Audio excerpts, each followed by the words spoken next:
Continuing our reading of World Prehistory and Archaeology, our learning session this time is about archaeology. In this, we will talk about quantification and sampling, as well as counting bones and artifacts, creating a chronology for archaeology, as well as conservation, display, and publication in public archaeology and public history. And we will briefly touch on community archaeology and then give a brief summary. In early excavations, representing what had been found was a simple process. One just took all the complete vessels and tools, placed them in a row, and snapped a photograph, or made a sketch of the collection.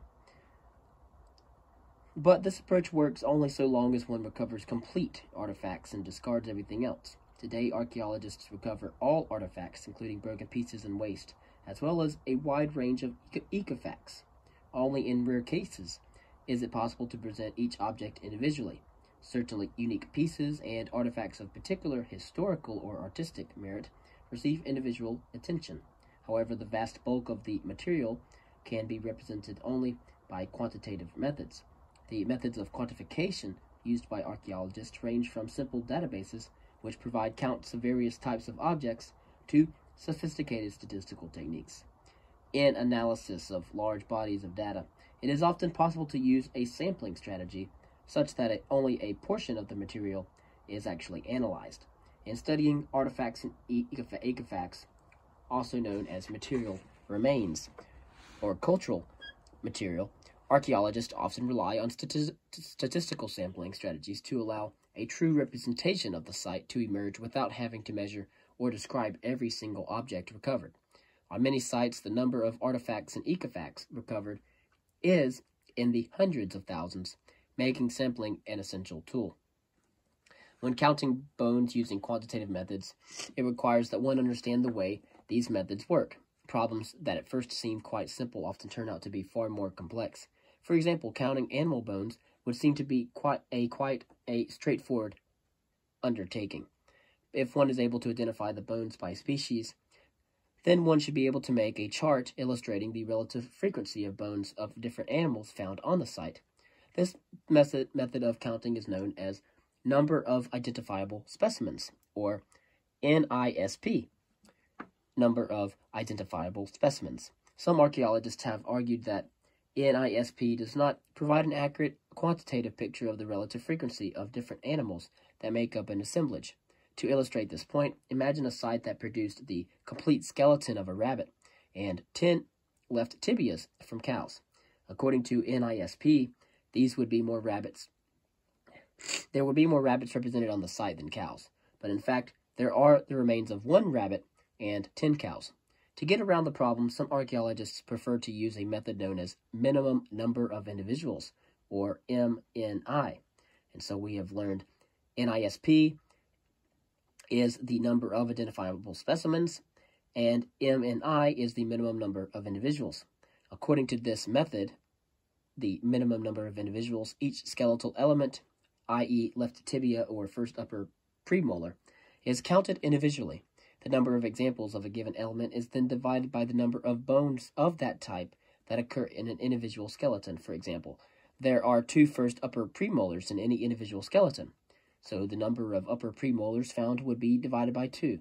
It is quite likely that not all the skeletal elements will indicate the same number of animals, so the largest number is used to determine the minimum number of individuals for animals at the site. In the case just described, the MNI for rabbits would be 1, and the MNI for cows would be 10. Of course, if the goal of analysis is to make inferences about diet, we still have the problem that the meat yield of a rabbit is quite a bit smaller than the meat yield of a cow. One way to overcome this challenge is to multiply the number of individuals by the average weight of a carcass of the species. What this sample highlights is the fact that the way objects are counted will shape the picture that emerges at the site. Concerning counting artifacts, if you were asked to go through your kitchen and inventory its contents, you would create a list of appliances, utensils, and vessels. You would be unlikely to have much difficulty coming up with the names for these various objects. Archaeologists working on colonial and historical periods in the United States have access to inventories known as probate records, drawn up by assessors who went carefully through a person's home after his or her death.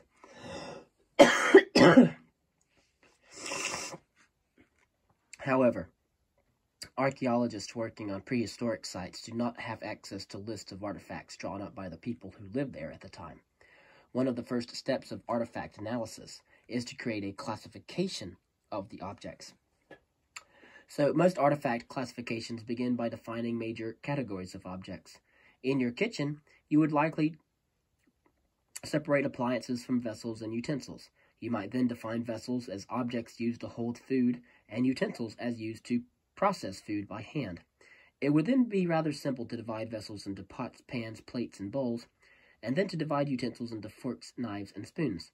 Archaeologists follow such a process, often sorting artifacts on the basis of their material of manufacturer.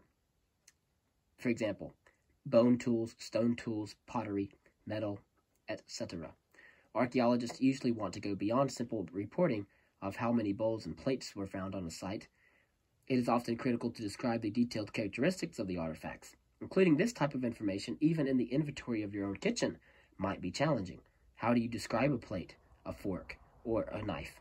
Archaeologists often develop detailed systems of classification based on types of artifacts. And so a typology is a list of artifact types for a particular archaeological context. Again, typology is a list used to draw up an inventory of types of artifacts found by archaeologists in a particular archaeological context. A good example of a typology is the list of types of ceramic vessels used in classical Greece. For example, you might have amphora, or neck amphora, or panathenaic amphora, hydria, or hyadria calpis, oinocho, ope, volute crater, which is comprised of a foot, a body, a shoulder, a neck, and a lip, a bell crater, a calyx crater, kylix, a cantharos, a lekythos, or a pyxis. These are Greek pottery vessels with their Greek names. And we also have similar names for vessels that we use today. These vessel types are known by the names that the ancient Greeks gave them. Most archaeological typologies, however, are far more refined than a simple description of vessel types. The purpose of detailed archaeological typologies is to register nuances of style that reflect when and where an artifact was manufactured. A modern artifact that has undergone regular changes in form is the ubiquitous Coca-Cola bottle, for example. Ever since a standard bottle was adopted for Coca-Cola in the year 1916, the shape and the decoration of the bottle have changed regularly over time. These changes can be used as chronological indicators. For example, if you find a bottle with the logo Coca-Cola painted on it, the bottle must date to after 1958, the date when painted bottles first appeared. Archaeological typologies are often highly detailed, with dozens of types for each category of artifact. Once a typology has been developed, however, the number of objects belonging to each type can be counted to create a quantitative inventory of artifacts found in a particular archaeological context. Typologies are built from combinations of artifact attributes that the archaeologist intuitively selects to define the various types. An attribute is a particular characteristic of an artifact. For example, a simple ceramic bowl. One can observe a surprising number of attributes. Some of these attributes describe the clay out of which the bowl was made and the decoration applied to the bowl. Other attributes describe the shape of the bowl, including the form of the base, the curvature of the walls, and the shape of the rim. Still other attributes measure the size of the bowl. Some archaeologists see the value of typologies as limited, arguing that types can be defined only on the basis of a statistical analysis of the attributes of all the vessels found in a context. Other archaeologists argue that the idea of vessel types should be discarded completely in favor of the analysis of attributes. From this perspective, artifact types are an unjustified abstraction that distort our picture of the archaeological record. Concerning creating a chronology, depositional units are dated on the basis of material recovered within the unit during excavation. This is one of the reasons it is so important to know the exact provenience of every recovered object. Objects can be dated by a variety of methods.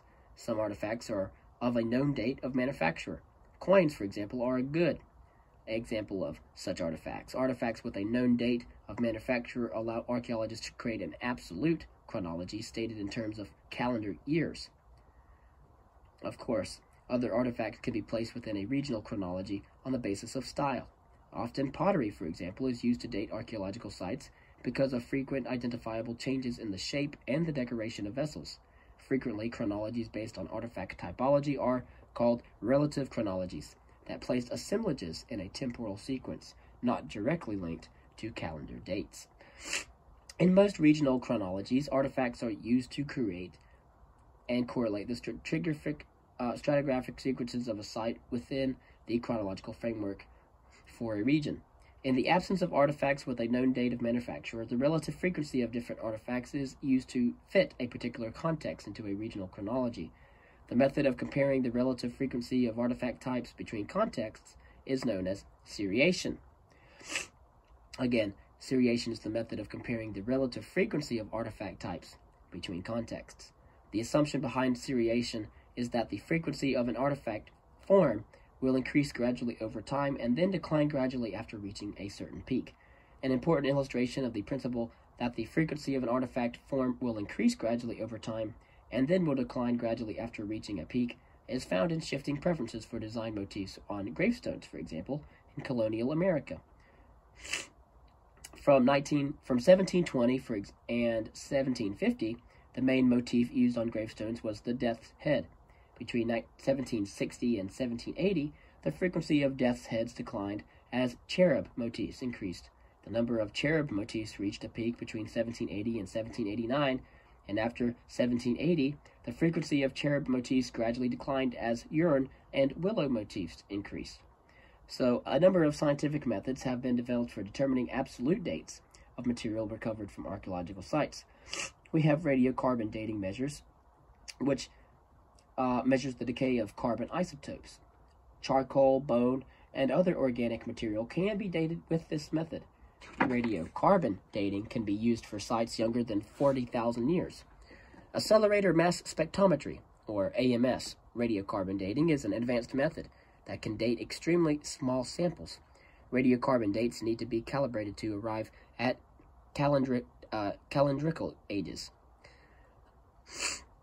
Argon dating also identifies the time of a volcanic eruption. Argon dating can be used on early hominin sites in contexts where there are layers of volcanic ash. Paleomagnetism measures reversals in the Earth's magnetic field. Paleomagnetism is most useful for dating early hominin sites. Luminescence dating methods are used to measure the uptake of radioactive material. Luminescence methods can be used to date soils, optically stimulated luminescence, animal teeth, electron spin resonance, and burnt flint, thermoluminescence, from early hominin sites. Particularly useful for the period between 300,000 and 30,000 years ago, luminescence can also be used for more recent periods to learn when pottery vessels were fired. Dendrochronology uses sequences of tree rings to date wood found on archaeological sites, and in some areas of the world, the dendrochronological sequence has been established for a period of thousands of years. Obsidian hydration measures the decay of the surface of obsidian artifacts. Obsidian hydration is often used on sites several thousand years old or younger, and so absolute dates can be expressed on a number of timescales. In this text, we employ a timescale that uses the birth of Christ as the point of reference. Of course, dates after the birth of Christ can be expressed as years AD, Anno Domini, or CE, Common Era. In this book, we use years Anno Domini, AD. Years before the birth of Christ can be expressed as years BC or years BCE. BC as before Christ or BCE as before Common Era. In this book, we use the years BC, before Christ. When archaeologists work on early prehistoric sites, they tend to count years back from the present rather than using years BC. In this book, such dates are expressed as years before present or years BP. And so we think years BP, meaning years before present. And so much of the work that takes place on an archaeological laboratory involves comparison, a comparative collection, which serves as a point of reference. It is a pertinent tool in archaeological research. Faunal analysis laboratories usually have an extensive reference collection of modern skeletons from known species. Preparing these collections is laborious, involving the collection and defleshing of carcasses. Faunal reference collections are essential for identifying the bones found on archaeological sites. The spatial scale of comparisons can vary. Intra-site comparisons look at differences between context within a single site, comparing the size and contents of different houses to try to determine the social structure of a society is an example of an intra-site analysis. Inter-site comparisons examine differences between two or more sites. Comparing the number of houses between sites in a region is an example of inter-site analysis. So intra-site is comparisons that look at differences between context within a single site. Intra-site is looking at comparisons between different sites. Archaeologists have often relied on analogies or descriptions of living cultures in order to help interpret archaeological remains. Some archaeologists practice living archaeology, which is using observations made in the present in order to help interpret archaeological remains. Two such techniques are the following. We have ethnoarchaeology, which is research carried out by archaeologists living with and observing communities in order to make a contribution to archaeology. See ethnoarchaeology. And then there's experimental archaeology, which involves attempts to replicate archaeological features or objects. See experimental archaeology. In terms of conservation, display, and publication, the process of excavation also includes the conservation of excavated areas and, in some cases, the consolidation of remains for display for the public. At most basic level, it is essential that excavated areas be filled back in after excavation unless there is a clear plan for exhibition in place. When excavation of the site is involved, the exposed remains need to be consolidated. Recent excavations at the Neolithic site, again, Neolithic, new stone, of Catalhuyuk in Turkey, directed by Ian Hodder, are unusual in the fact that a consideration of the use of the site for exhibition is fundamental to the project as a whole. Catalhuyuk is well known for spectacular frescoes discovered in earlier excavations. Ian Hodder and his team have worked to develop methods of preserving these frescoes and allowing them to be viewed by the public. They are also working to integrate the archaeological process into the exhibit. In a similar vein, excavations in historical Annapolis, Maryland, aim at providing the public the opportunity to engage in the interpretation of the history of that city. Archaeological publication can take the form of monographs on particular sites, site reports, or articles on particular research questions. The process of publication is very demanding, and many excavations never reach the stage of a final publication. In the context of a CRM, or as we have said, Cultural Resource Management Archaeology, many of the results of fieldwork remain trapped in what is known as the gray literature, which consists of reports that are submitted to government agencies or contractors but never published.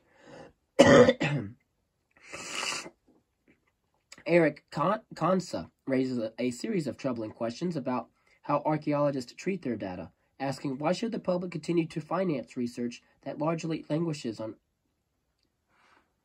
on a researcher's hard drive, only to get very limited and highly selective exposure in obscure journals locked behind cost-prohibitive paywalls. If archaeologists themselves routinely neglect and withhold irreplaceable contextual data, how can they condemn others for their mistreatment of such information? One solution to this problem is the creation of open access repositories for archaeological data and open access publications. Examples of such initiatives include the Journal of Open Archaeological Data. And so, we have archaeology around the world called community archaeology, where there's a general trend in archaeology toward including local communities in the process and benefits of archaeological research. In recent years, some archaeologists have taken this idea a step further and worked to develop a truly community-based archaeology, in which the archaeologist relinquished to the local community at least partial control over their program of research. And in many cases, archaeologists are trying to react with sensitivity to painful histories of colonialism and disenfranchisement. In a project at the site of Qusir in Egypt, Stephanie Moser and her colleagues in 2002 developed some guidelines for the practice of community archaeology. They identified the following components for community archaeology projects: communication and collaboration, employment and training, public presentation, interviews and oral history, and development of educational resources, as well as creation of a photographic and video archive and community-controlled merchandising. Moser and her colleagues make it clear that not all circumstances will fit this template and that community archaeology must be sensitive to local conditions. However, the range of topics included gives a good sense of the complexity of adopting a community-driven approach. The project at Kusir addressed elements of economic development, including employment and training, as well as merchandising, aspects of local identity through the development of archives and oral history, and initiatives related to education. Some archaeologists, while appreciating the importance of a community-based approach, stress the complexities involved in such an undertaking. One of the most difficult problems is the definition of the community that is at the very root of community archaeology. In many areas of the world, the definitions of communities are deeply contested and very vague. However, this issue of convolution can feed into the process of community archaeology as archaeologists are drawn into discussions of the construction of local identities. To recap, we mentioned that archaeological surveys involve mapping sites of the physical remains of human activity. Horizontal excavations have as their goal the reconstruction of a single occupation. Vertical excavations focus on exposing the record of a long sequence of occupations. A stratigraphic sequence develops where sediments are deposited over time. Strata can be identified when the deposition is discontinuous. The law of superposition states that in an undisturbed depositional sequence, each layer is younger than the layer beneath it. Archaeological sites are made up of depositional units. Grids are used to control horizontal space at the site of an excavation, while measurement from a datum point is used to control the vertical dimension. Recovery methods used on excavations include sieving, wet sieving, and flotation. Artifacts are objects that show traces of human manufacture, while ecofacts are objects recovered from an archaeological context that are either the remains of biological organisms or the results of geological processes. Quantification is used to represent the large samples of artifacts and ecofacts recovered from archaeological excavations. Often, a sampling strategy is used to select a representative group of artifacts for study. The minimum number of individuals, or MNI, and number of identifiable specimens, NISP, are two methods for quantifying animal bones. Quantitative studies of artifacts often rely on the use of typologies, in which the artifacts are classified according to a list of discrete types. In some cases, archaeologists analyze artifacts on the basis of a statistical analysis of their attributes. Attributes are particular characteristics of an artifact. A range of scientific methods is used to date archaeological contexts. Artifact typology and seriation can also be used to date archaeological contexts. Intra-site comparisons are made within a site, while the inter-site comparisons are made between sites. The goal of cultural resource management, or CRM, archaeology is to mitigate the effects of development. CRM archaeologists must comply with legislation that emphasizes the process that must be followed when carrying out a project.